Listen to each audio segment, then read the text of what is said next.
Hello, welcome to this QB report tutorial. In this video I'm going to show you a report sample that we created using QB report, and the purpose of this video is just to show you what the outcome can be of creating a report with QB report. Okay, so first I click on help, and from this button I can select the demo project. Within this project we save all the demo, and I really suggest you take a look at them because they give you a clue of all the possibilities of the software. So I click on the president report, which is the one I like to explore together with you. And clearly I'm just going to give you an overview of what we used to create the report structure, but I'm not going into much details.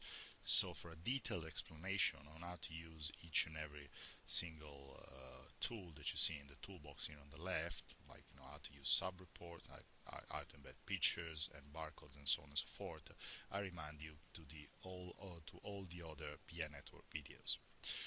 So what do we have here in the president report? We use a sub-report to start, and as you can see, this sub-report is we just use it to embed a cover in the report. So if I click here on the president cover, you see there is another report which is quite straightforward. It's just an image and our logo, but this report represents the cover of this main report. So I just used the sub-report, embed a cover in the main report.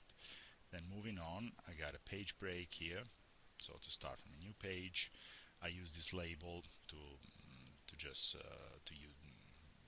insert the title in the report.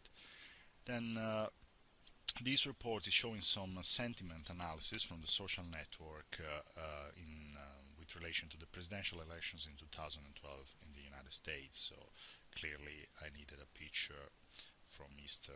Obama here, and from Mr. Romney. We just selected it from our hard disk. Then we connected to each and every one of the candidates a barcode using this particular symbology, and a brief description of the candidate, and that we loaded directly from a file.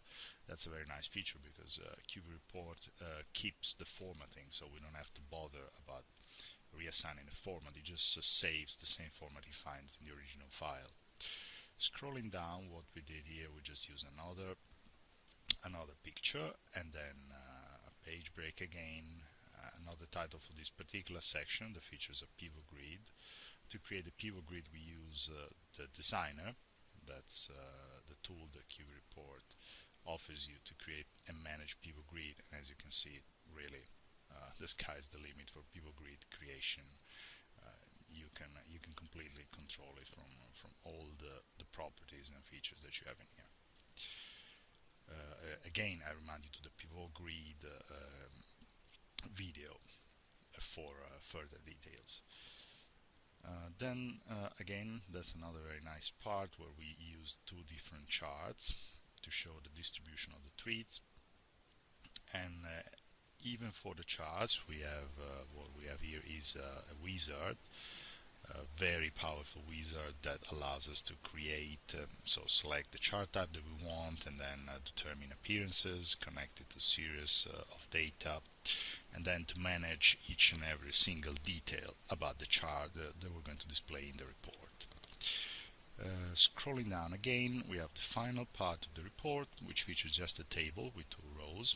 The first one, we used each and every cell to be a label of what it's in, what's displayed in the row below. And the row below, in the row below, each and every cell is directly connected to the data. Finally, we have some aggregations. We just perform additions to get some totals by source, by report, and by page. Well, the final outcome is I click on print preview, and I can show you the final report, which is, as you can see, very nice. It's pleasant to the eye, so not only is informative, but it's a very nice report. And well, that's the added value of having a pixel perfect report. You don't get objects overlapping. You don't get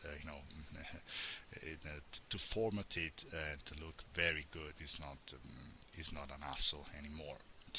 Okay, so this is all. Again, I remind you to check all the other videos from BI Network, and thank you for your attention.